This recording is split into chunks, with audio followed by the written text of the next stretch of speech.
And we need you guys. We need your support. We need your donations. We need your funding.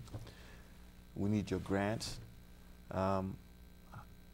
However, at the moment, we are pushing for a drive. We want to get 100,000 registered members on our website. Oh, you have a website? Yes, we do have a website. What is the website? www.CareAfrique organization, CareAfrique.org. And we want to have at least 100,000 registered members on our website, registered fan base on our website, which will help us gain the necessary clout that we need to be heard, to have a voice in the global scope, in the African scope, to have a voice to push forward for our changes, our reforms, our projects. Do you have any type of events taking place here in the Bronx? At the moment, we do not have any events taking place, but we will definitely announce it to you if we do have any events coming up. Okay. Yeah, we will definitely announce it to you. But this drive is a very big drive, man. We need to have a voice. We need to have a backing. We need to have support. And the only way we're going to be able to prove that we do have support and we do have the backing that we need is to have masses behind us, to have a voice behind us, to have the populace behind us. I'm urging all African students, Africans in the diaspora, because worldwide, CareAfrique organization is a worldwide organization. You can go anywhere and click on our website and you'll see the same thing anyone is seeing, including us in the United States, Africa, Europe, anywhere is the same content. We need to have a drive. We need Africans in the diaspora, Africans in Africa. We need all the students, all the well-wishers of Africans to join our website, to join this CareAfrique organization, and let's get our voices heard. All right, so now let's go beyond Ghana. Yes. Actually, let's come out of CareAfrique and, yes. Okay. And let's talk about Africa in general. Mm-hmm. You know, in one hand, we've been crying for foreign capital investors to come to Africa, and any part of Africa, it doesn't matter, and invest and bring money, and so that you know, we can continue to develop the continent, which has so much resources. And sometimes it's even painful to say we have a lot of resources, and people will say, so what? You have a lot of resources, but you haven't done anything with it, except that people are benefiting from it. Now in Nigeria, in Somalia, in Sudan, in Congo, many parts of Africa, you know, we have so much internal strifes and people are getting killed. What do you think is the solution to all these difficult challenges that is taking place in various African countries? Being a Pan-Africanist, I would say the solution is nationalism. Okay. People do not have a sense of belonging. Okay. We Africans do not have a sense of belonging. We do not have a sense of, I am African, and being an African carries upon this responsibility, this accountability. For instance, the senseless killing in Nigeria stemmed out of religious infighting. We need to understand, and I hope they are listening. If I hope they are listening. Whoever is causing all that stuff, that we are first. We were first Africans before there was any introduction of Christianity and Islam into Africa. And so, for you to kill your people, insisting on all of them because they're not of a particular religion, or insisting on people to be of a particular religion, is absurd. And I think I hope that they will enlighten themselves up. This is the part where Africa needs to wake up to its own issues and not blame other people and other entities. Is to enlighten our own self. If you believe in A, great, believe in A. But don't insist that the other person who believes in B believe in A as well. I mean, freedom of religion is a big thing, and it should be realized, it should be understood. by all religions. We cannot all be Muslims, and that is the bottom line. And we cannot all be Christians. You know, we cannot all be Buddhists. We can.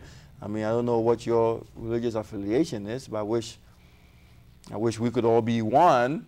But it can't be like that. People are different, and it needs to be understood that way.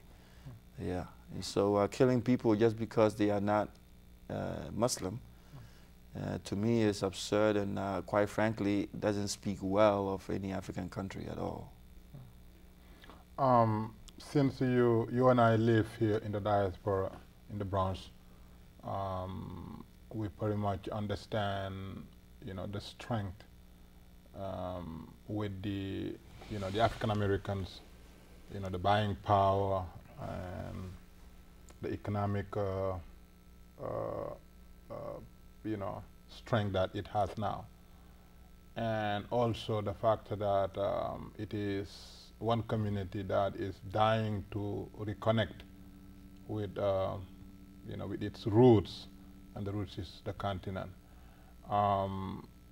What message or what information would you provide someone who have never been to the continent, but who is dying to, you know, to be there, either, you know, on vacation or to go for investment, or even, you know, to go for fun? What message would you have, or what encouragement, or what courses do you have for these individuals? That would be a great initiative. That would be a very, very great initiative. If we all do know that African Americans in the diaspora in America are very successful at the moment, and are increasingly getting more successful. They are creating more avenues to become successful for themselves. They are a force to be reckoned with now in the world. The music entertainment, the entertainment business is about $1 billion a year organization, an institution. You know, we have the likes of Oprah Winfrey, the likes of Mr. Bob Johnson. We have the likes of Barack Obama.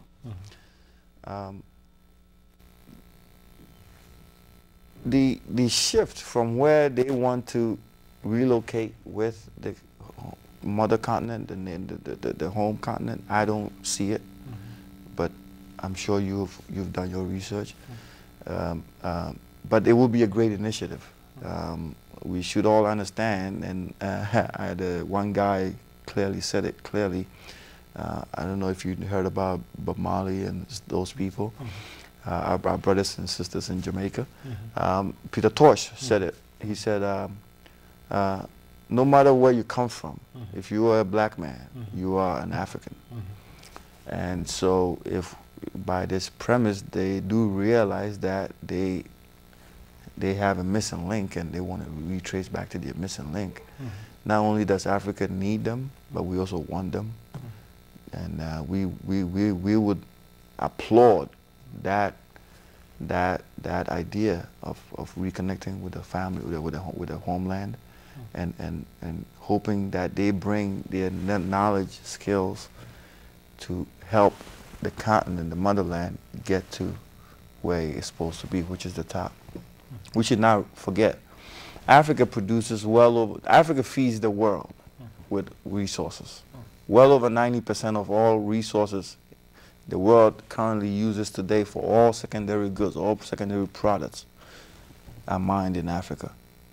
Okay, we sit on 43% of the world's water resources, and yet there are droughts and famines in Africa. So there are a lot of solutions that they could be a part of in Africa, and make things a better place for us all. And if they want to take a visit, it will be a great. If they want to relocate, it will be great. They want an industry. That's a phenomenal idea. That's a phenomenal. So, but let's say if you're talking to a colleague or friend of yours, an African American male or female, about visiting Africa and the question of safety, personal safety, comes because, we've seen, reports, relentless reports, showing Africa as a place of danger, poverty, and sickness, and all the problems that will cause one to question, the reason for going there. I mean, is Africa is what's being sown, or there are more to Africa than those who have not been to the continent should know? Well, it's a different place. Okay. You are traveling from America to Africa. So you are traveling from point A to point B. You are going from a different place to a different place. You might not have all the luxuries that you expect over here, over there. However, we also have a lot of luxuries over there that you could not find over here. Such as? Such as maybe, perhaps, if I may say, I don't know if you are a lover of nature. We do have great parks in Africa where you could see God's splendor, God's magnificent splendor, his omnipotence, his beauty, in the land. Music might be different, culture might be different, traditions might be different. But if you want to travel, you want to, you want to sort of go to learn or to see, and when you talk about crime rate and dangerous place and this and that, and I've lived in the United States for 14+ years. I mean, people get killed over here too. I mean, I haven't seen any African country on the list of most dangerous, the highest crime cities in the world yet. Yes, there is crime everywhere you go. I mean, we are sorry. It's an unfortunate reality, but whatever woes can happen to you in Africa can happen to you over here. Actually, I actually just heard about a lady who went to the zoo and was attacked by the gorilla in the zoo. Her baby fell in the thing and was attacked by the gorilla. Now, you would think this happened somewhere in Africa, but this happened in the United States. I mean, a gorilla attacking a human being, So we should just keep our fingers crossed and hope for the best, I guess. True. We should also keep a positive mind. There is a question in the minds of many people about about black people, about Africans. First of all, Africa is not developed. Why is not? And Africa is the cradle of civilization, as it is called. And Africa is, as a continent, the most resourceful continent, naturally resourceful, but yet not developed. So the question a lot of people have is that, are we, by nature, people who cannot develop things? That is not true. Okay. So I don't think that is true. Okay. We had the world's first known developed civilization was in Africa. Some people tend to limit it to Egypt or to Sudan. However, we all know that the first developed civilized society was in Africa. The first university was in Africa. When it comes to the development aspect, we have come to know development today in a different way. That is to have roads and to have, I don't know, railway, or to have an airport. Some people term it developed. But we Africans should have our own twist to what development is.